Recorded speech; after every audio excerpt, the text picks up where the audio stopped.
J'investis dans les cryptos pour être riche dans le futur. Paire de couilles dans le futal, ainsi soit-il. Mon bitcoin est mon... Comment tu vas? Bah ça va. Ça va? T'es en live? Je suis en live, ouais. T'as vu tout le monde? On représente la communauté. Bah si tu veux t'asseoir. Bah sinon comment ça se passe? Vous savez qui c'est? Oui. C'est vrai qu'on s'est pas présenté. Salut à tous, je suis un des cofondateurs d'Aquaverse. Ces derniers temps, le sujet, c'est peut-être le business model qui évolue. Complètement. Et sur du coup comment aider d'autres aquacultures de poissons pour dépolluer à côté et faire une sorte de certificat. Ouais, en fait l'idée qu'on avait initialement, c'était de faire de l'aquaculture, donc produire nos éponges dans nos propres bassins où on allait produire que des éponges. On s'est rendu compte qu'en fait la consommation énergétique nécessaire à faire tourner ces bassins, parce qu'il faut pomper de l'eau en continu en fait, la consommation énergétique était ni intéressante économiquement, ni intéressante en termes d'environnement, parce que bon, en France on a une énergie qui est décarbonée, mais c'est pas le cas partout dans le monde. Nous on veut avoir un modèle qui est réplicable partout dans le monde, donc c'était trop énergivore. Et du coup on est revenu un peu aux bases du problème, à se demander quels étaient nos deux objectifs. Nos deux objectifs c'était d'avoir de l'impact et de produire des éponges. Et on a trouvé finalement que le meilleur moyen aujourd'hui de le faire, c'est de produire nos éponges en les co-cultivant, donc en les cultivant dans des aquacultures déjà existantes, en co-culture avec d'autres espèces. Parce que eux du coup ils font déjà ce filtrage et tout ça? Alors eux ouais, en fait ils ont du filtrage, des fois ils ont du filtrage mécanique, donc pour filtrer les grosses particules, mais c'est très très rare. Ça va surtout être l'utilisation en fait de produits chimiques, d'antibiotiques pour les animaux, parce qu'en fait quand tu fais de la monoculture, donc quand tu cultives une seule espèce sur un endroit qui est très restreint, les déchets de ces espèces ne sont pas bien retraités parce qu'il faut d'autres espèces pour les retraiter ces déchets. Donc les déchets restent en suspens, ce qui abîme en fait, ce qui détruit la qualité de l'eau, du coup abîme la qualité de ces poissons-là. Donc nous en fait on vient mettre des éponges autour de leurs aquacultures. Bien souvent, une concession d'un aquaculteur, c'est une concession qui est carrée ou rectangulaire. Sa concession en mer, c'est des mètres carrés. Ouais. Sauf que si vous avez déjà vu des aquacultures, bien souvent, c'est des filets. Donc, c'est une forme circulaire. Et quand tu mets des cercles dans un carré, ça te laisse des espaces vides. Nous, l'idée, ça va être de venir mettre ces éponges dans ces espaces vides. Donc, en fait, on vient valoriser un espace qui n'est pas utilisé chez ces aquaculteurs. En même temps, ça nous permet de ne pas avoir nos propres aquacultures parce qu'en France, pour avoir ton aquaculture, c'est 4 à 5 ans juste pour avoir les autorisations. Donc voilà, ça nous permet de nous installer chez un aquaculteur, retraiter ses déchets pendant 2 ans, faire pousser nos éponges, donc on répond à notre premier objectif, faire pousser nos éponges, on répond à notre deuxième objectif qui est avoir un impact sur l'environnement parce qu'on retraite les déchets qui sont directement rejetés dans la mer. Et en plus, on a un troisième impact qu'on n'avait pas avant, c'est qu'on a un vrai impact social, un vrai impact sur la sécurité alimentaire parce qu'on vient améliorer la qualité des poissons qui finissent dans les assiettes de nous tous, quoi. Ouais, bah je trouve que avec ce modèle-là, vous éliminez pas mal de barrières et même ça devient complémentaire d'autres acteurs qui auraient tout intérêt à...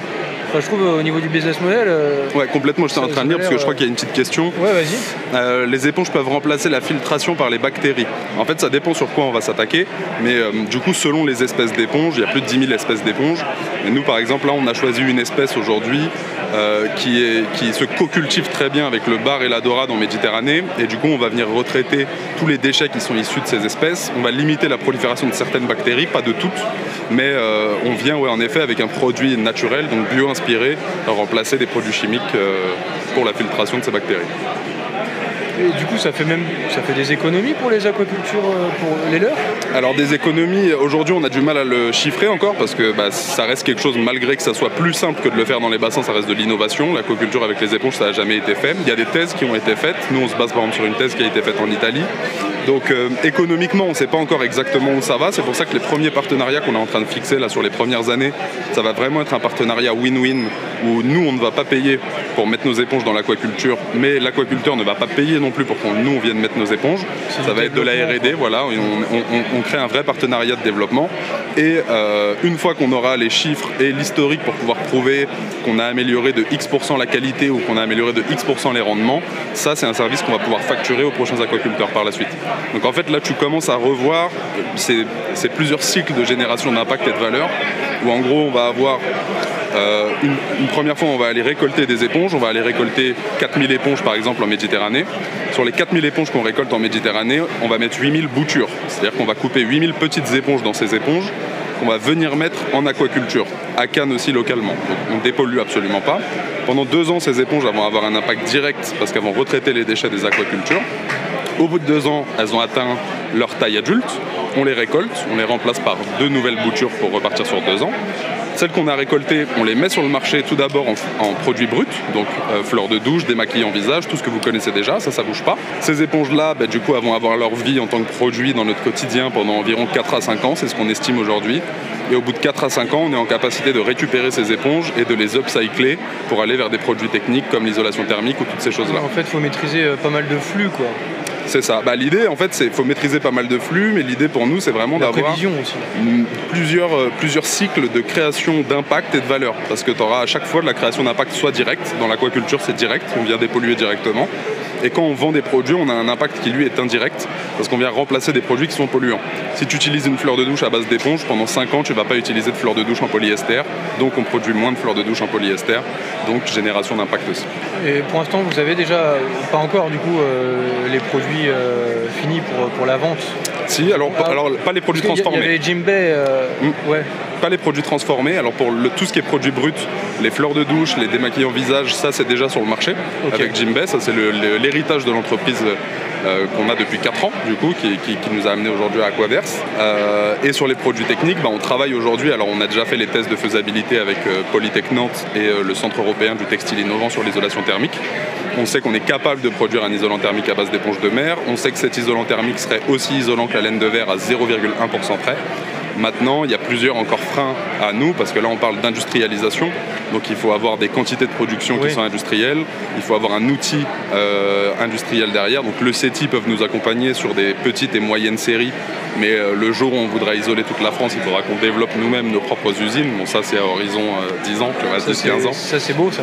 C'est ce qu'on espère, en tout cas c'est à horizon 10-15 ans, mais et en fait c'est aussi l'idée, ce que je te disais tout à l'heure, les éponges qui vont sur le marché en tant que fleurs de douche aujourd'hui, on est censé les récupérer dans 5 ans pour avoir encore une plus grosse capacité de production pour l'isolation thermique et tous ces gros produits. C'est pas forcément facile de prévoir à 5 ans quel sera le besoin.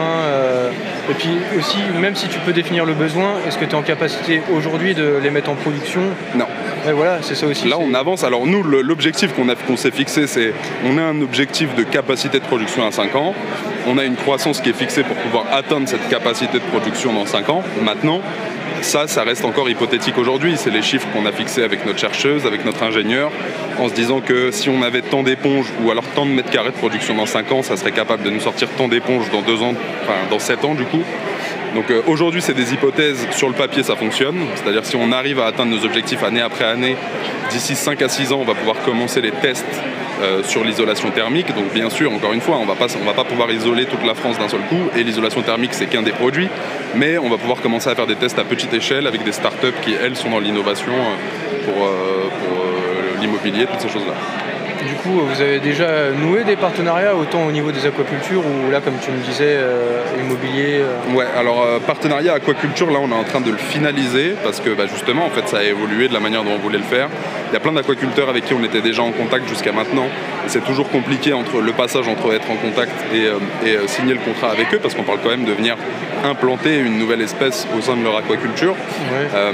Et puis surtout, nous, on avait besoin, en fait, on a observé toutes les éventualités qu'on avait. Par exemple, aujourd'hui, on est en contact avec des aquaculteurs de crevettes, avec des aquaculteurs de tout ce qui va être tous les mollusques, les huîtres, toutes ces choses-là, des aquaculteurs de poissons. Mais on a aussi cette contrainte de la nature, qu'est les interactions de notre espèce d'éponge avec ces espèces-là. Et aujourd'hui, on a décidé de se concentrer seulement sur une espèce qui, elle, pousse en Méditerranée, parce qu'il y a déjà des thèses qui sont prouvées comme quoi, en coculture avec du bar et de la dorade, ça peut avoir de l'effet sur eux.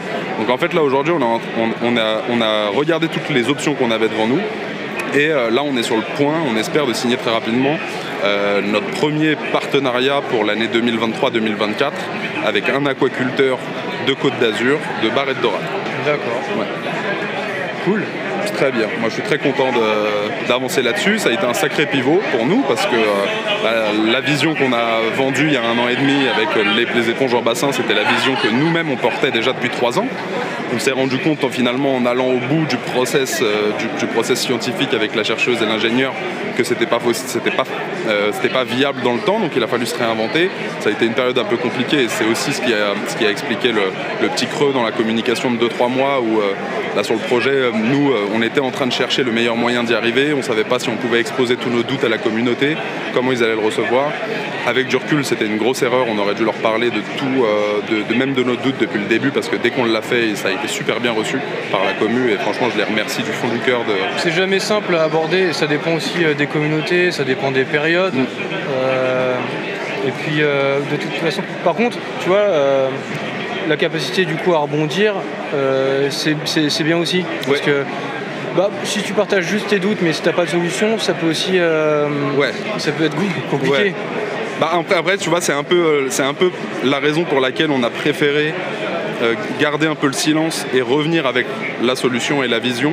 Parce que c'était la première fois qu'on allait traverser cette période de doute avec notre communauté. On sait qu'ils nous font énormément confiance, mais ils auraient eu le droit de douter il y a 3 mois.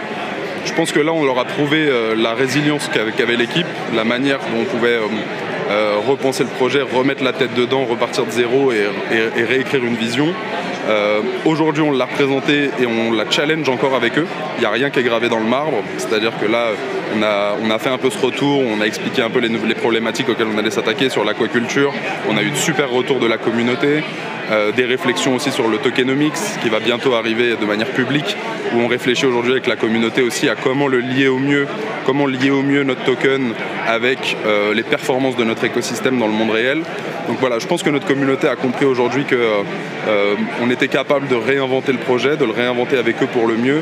Et à l'avenir, nous, on a beaucoup appris aussi de cette phase-là, de cette phase un peu de doute qu'on a vécue. Et je sais qu'à l'avenir, on sera beaucoup plus transparent et beaucoup plus direct sur les doutes, les questions, les réflexions dans lesquelles on est. Tu sais, des fois, on a plein d'idées même, des idées, des opportunités qui passent. Et on se dit, est-ce qu'on pourrait leur en parler? Parce que si on leur en parle, est-ce qu'ils vont pas prendre ça pour acquis? Tu vois, on est toujours un peu dans cet entre-deux quand tu dis des choses. Parce que peut-être aussi on est dans un milieu ce qui est très collaboratif, participatif. Les investisseurs, c'est la communauté. Mais en même temps, il faut diriger des entreprises, il faut avoir une stratégie, une direction, une communication. Et du coup, c'est assez spécifique par rapport à des entreprises plus classiques qui font les trucs de leur côté. C'est sûr, c'est un truc à concilier. Il faut trouver un juste milieu. Mais nous, on est très contents aujourd'hui. On considère que notre communauté, c'est une des plus grandes forces qu'on a. En fait, par le soutien qu'ils nous opposent, par le soutien qu'ils nous offrent. C'est grâce à eux qu'on a pu faire tout ce qu'on a fait cette année, avancer à ce point dans la recherche, faire évoluer le projet, tout ce qu'on a aussi délivré sur la partie Web3 du projet avec la 2e collection, avec tout ce qui est lié au stacking, avec la direction qu'on est en train de prendre vers la plateforme immersive. Tout ça, c'est grâce à notre communauté, donc on leur doit aussi beaucoup de choses. C'est pour ça qu'on s'efforce un maximum de... forcément, il faut réussir, comme tu le dis, le plus important, c'est la stratégie de l'entreprise, mais on s'efforce un maximum à faire concilier les deux. Parce que ça fait partie de la stratégie. Ça fait complètement partie de la stratégie de notre entreprise, Est-ce qu'il y a des prochaines échéances? Je ne sais pas si tu peux forcément parler, parce que vous avez aussi votre plan et les choses à pas forcément dire tout de suite ou quoi. Elles ne sont pas vraiment cachées, de toute façon tout le monde le sait. Là, la prochaine grosse échéance de l'année 2023, ça va être l'ICO, l'émission de notre token. Ça devait se faire sur juillet. Alors initialement, ça devait se faire sur juillet de l'année dernière. Sauf que tout le monde le sait, il y avait d'une les conditions de marché.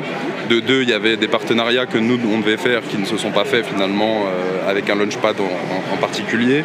Donc voilà, on a dû repenser un peu le plan. Là, on a retravaillé du coup pour cadencer cette levée de fonds sur cette année 2023.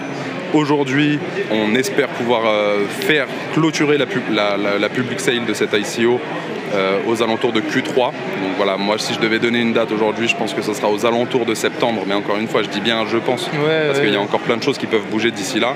Mais voilà, là en gros, on part sur une grosse phase de 6 mois où on va aller lever les fonds qui nous servent à développer l'écosystème et mettre en place le business model qu'on veut sur les 3 prochaines années, parce que nous, c'est là où je veux vraiment insister, comparativement aux autres projets, le business model qu'on est en train de mettre en place ne dépendra pas du Web3. C'est-à-dire que le business model qu'on met en place aujourd'hui, là on lance le premier tour de roue grâce à la communauté, en levant les fonds, mais demain, c'est un business model qui est bénéficiaire, c'est-à-dire qu'il est censé chaque année nous rapporter de l'argent et s'autofinancer. Donc voilà, là on se donne 6 mois pour aller lever tout cet argent qu'il faut. Pour aller lever l'argent, bien sûr il y a une partie avec des business angels, des fonds d'investissement, mais il va aussi y avoir une grosse partie avec la communauté. Il va falloir faire grossir cette communauté, il va falloir réussir à engager encore plus les membres qui sont parmi nous, mais qui sont pas encore passés, j'ai envie de dire, au stade d'ambassadeurs du projet. Voilà, il faut que tous les gens qui nous suivent deviennent vraiment des membres hyper actifs de notre communauté, que ce soit des vrais soutiens, qu'ils aillent parler de notre projet partout, parce que on va avoir besoin de lever vraiment une grosse communauté cette année pour venir étendre notre action pour les 3 prochaines années. Si vous avez des questions, c'est le moment.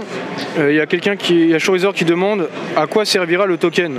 Le token, ça va vraiment être, donc c'est un pur utility token. C'est vraiment la monnaie d'échange dans notre écosystème. Initialement, ce dont on parlait il y a 2 ans, nous on voulait un token qui permettrait directement à notre communauté d'investir dans nos projets.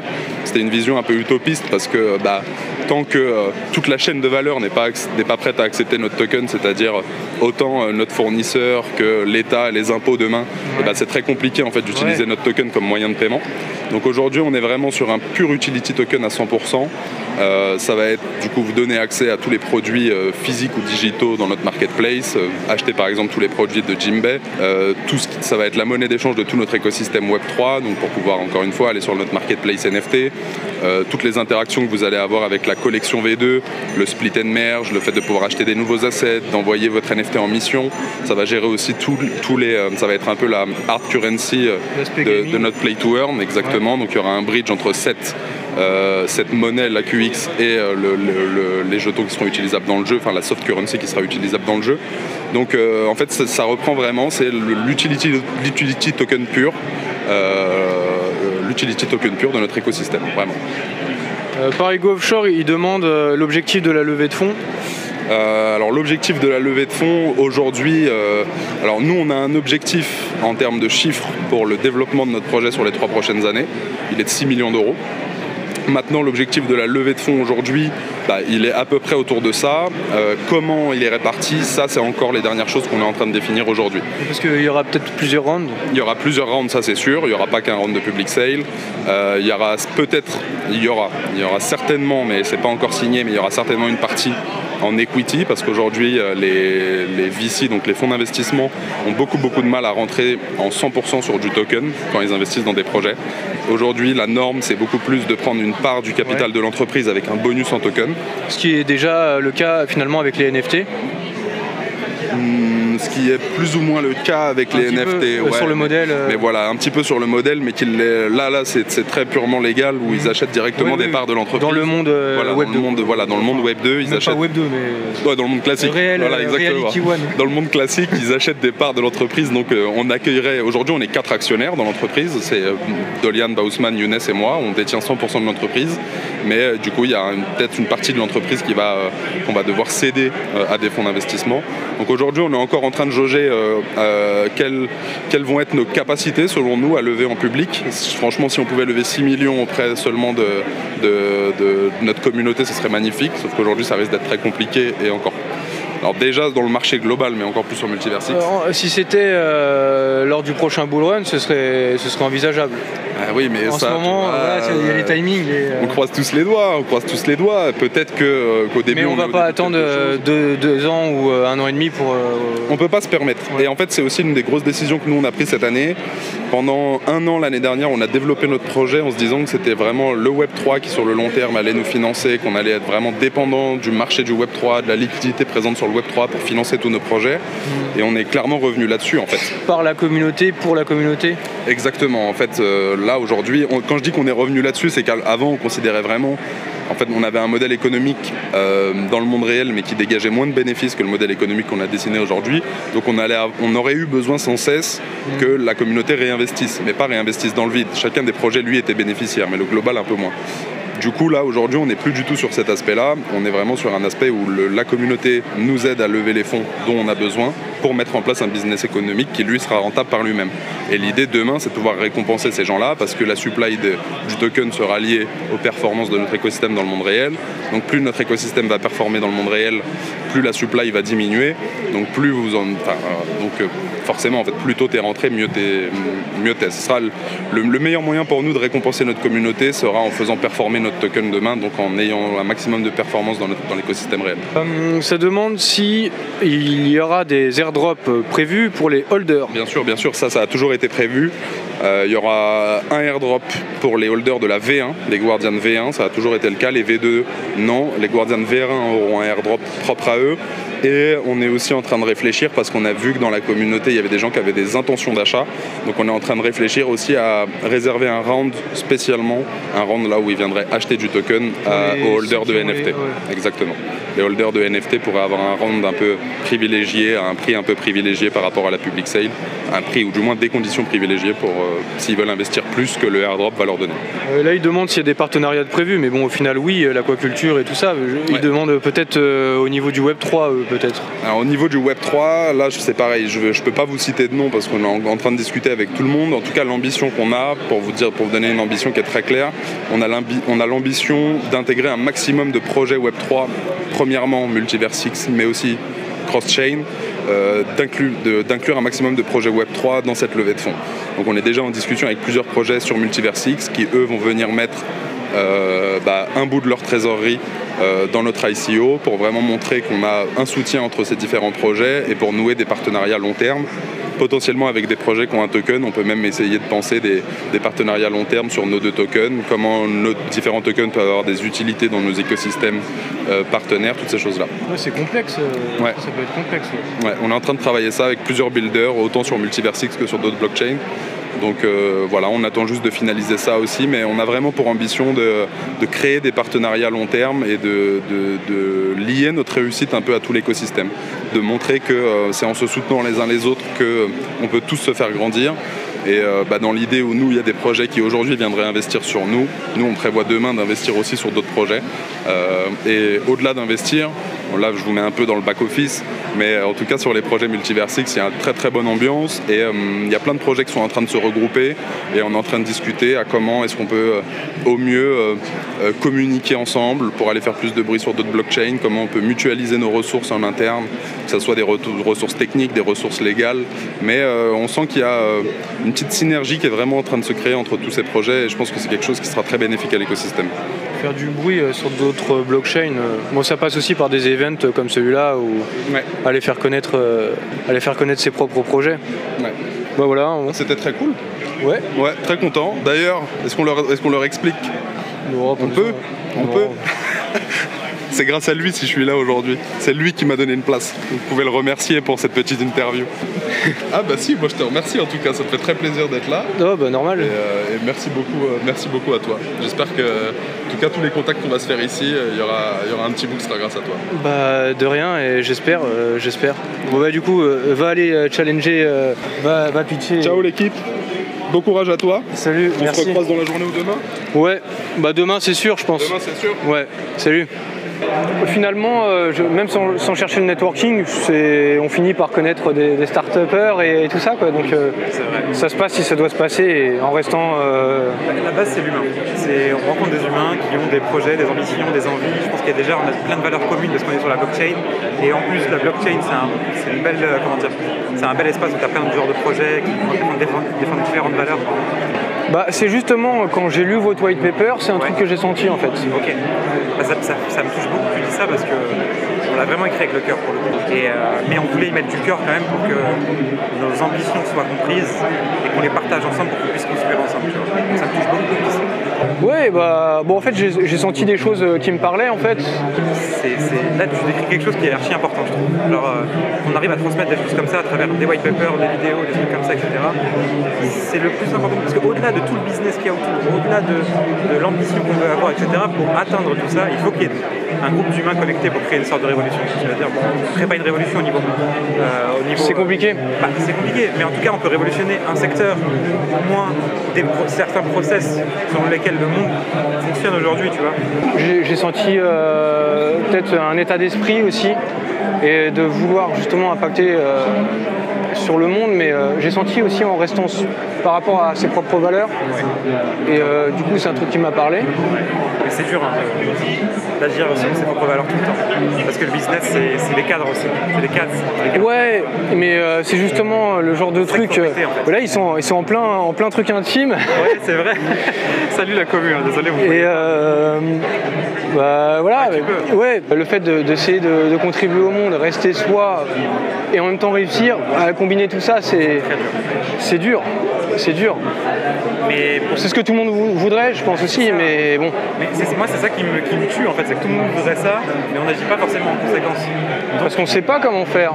Il n'y a pas de règles, il n'y a pas de guide encore. Mais il faut qu'on tente tous des trucs en fait. Les guides, ça peut être nous, un petit peu, en essayant de montrer l'exemple. Oui, je suis bien Dolian. Ils ont dit Benzema, ouais. C'est vrai que j'ai les mêmes lunettes. Ah ouais, ils m'ont reconnu, c'est moi, ils m'ont reconnu les gars. Ouais, merci. On va lancer sur Twitter. J'ai entendu révolution. Oui. On parle de ça. Évolution aussi. Évolution aussi, ouais. Pour le R. Frais ta veste. Merci. Merci les gars. Merci les gars. Ouais, mais on n'est pas là pour la SAP, c'est pas la Fashion Week ici. Aussi transmettre l'identité. Ouais, pourquoi pas. C'est aussi des investissements participatifs. La communauté fait partie du mouvement, et eux, ils ont aussi besoin de savoir qui finance et qui y a derrière. Donc je pense que ça fait partie des choses importantes qu'ils peuvent avoir envie de savoir aussi. Profitez les gars, vous avez de la chance de l'avoir, vous avez de la chance d'avoir ces lives. J'espère que vous kiffez. Moi aussi j'ai la chance d'avoir une communauté, parce que sinon je serais pas là. Donc ouais, c'est un peu c'est la boucle qui se boucle. C'est des connexions, encore une fois. C'est toujours dans les deux sens. C'est des connexions humaines. Moi je vais y aller, donc je vais vous souhaiter une bonne soirée comme d'habitude, et à la prochaine. Et demain je serai encore là sur Twitter, sur Twitch. Activez les notifications, et à bientôt. Et je sais pas quoi dire de plus. Longue vie. Salut.